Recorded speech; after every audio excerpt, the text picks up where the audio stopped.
మా పరిపాలన చూడండి, చంద్రబాబు నాయుడు పరిపాలన చూడండి. 1.5 year అయింది, బాగానే ఉందని అనుకుంటున్నారు. ఎవరికి వాళ్ళు సాంప్రదాయాన్ని సుప్పిని శుద్ధపోసనని చెప్పుకోకూడదు, కానీ 99 పైసలకి అక్కడ భూమి ఇచ్చేస్తున్నారు ఆంధ్రాలో. ఇదంతా దోపిడీకి మార్గం కదా. మీ బినామీలకు దోచిపెట్టే కార్యక్రమం చేస్తా ఇక్కడ అభివృద్ధి జరుగుతుందంటే జగన్ ఏ ప్రశ్న అడిగినా కూడా అసెంబ్లీకి రండి సమాధానం చెబుతామని ప్రభుత్వం అంటుంది. ప్రతిపక్ష నాయకుడు హోదా ఇస్తే వాళ్ళకి ఇబ్బంది. 11 మందితో ప్రతిపక్షం ఇవ్వాలనంటే ఒకటున్న ప్రతిపక్ష నాయకుడు హోదా ఇవ్వచ్చు. 164 మంది ఉన్నారు అక్కడ. 11 మందిని చూసేందుకు భయపడుతున్నారు. సంపద సృష్టిస్తాం, అభివృద్ధి చేసి చూపిస్తామని చెప్పిన కూటమి ప్రభుత్వం మంగళవారం సంపద సృష్టి. అదేంటి అంటే మంగళవారం అప్పుల వారం. మరి ఇచ్చిన 33,000 ఎకరాలు ఏమైనాయి? ఈ 50,000 ఎకరాలతో ఇది మున్సిపాలిటీ కంటే కాదు, ఇది మహానగరం అవ్వాలంటే ఇంకొక 50,000 ఎకరాలు కావాలి, అంటే 1,00,000 ఎకరాలు. సో అందుకనే మీరు అమరావతి మీద ఆ రకమైన స్టాండ్ తీసుకున్నారు కదా సార్. ఒక్కటి ఏంటంటే మన పరిస్థితి ఏంటనేది మనం చూడాలి. అంటే ఇప్పుడు తత్వం బోధపడిందని అనుకోవాలా?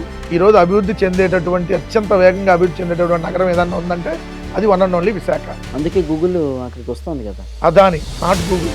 అమ్మఒడి తల్లికి వందనం ఎట్లయిందో Adani data centre Google data centre అయింది. 3 రాజధానులు అన్న తర్వాత మళ్ళీ మీరు వెనక్కి తగ్గాల్సిన పరిస్థితి వచ్చింది కదా సార్. ఒక్క మాట నేను చెప్తాను, ఎప్పుడైనా సరే అక్కడికి తీసుకెళ్ళి ఏం మాట్లాడారు, అసలు ఏమడిగారు జడ్జి గారి ముందు, ఏం మాట్లాడారు? ఈ పరకామణి కేసు అనేది హైకోర్టు పరిధిలో విచారంలో ఉంది అనగా నేను అసలు ఒక నిమిషం షాక్. ఎక్యూజర్ నెంబర్ 2ని పట్టుకోవాలంటే ఎక్యూజర్ నెంబర్ వెంకటరెడ్డిని రిమాండ్ కేసు కస్టడీకి తీసుకోవాలన్నాడు. ఎక్యూజర్ నెంబర్ 2 ఎవరంటే జగనన్న కలెక్ట్స్. ఇలా జరిగింది, ఇది ప్రభుత్వ హత్య అని మీరు మాట్లాడడం అనేది అక్కడ తప్పు జరిగింది అనేది ప్రభుత్వ వాదన. గొడ్డలతో నరికేశారు, పలానా వాడు నరికాడు, పలానా వాడు చంపాడని చెప్పి డిబేట్లు పెట్టిన వాళ్ళని, మాట్లాడినటువంటి అధికార పార్టీ వాళ్ళ మీద కూడా కేసు పెట్టాలిగా. ఎందుకు మాట్లాడాల్సిన పరిస్థితి వస్తుందని అంటారు?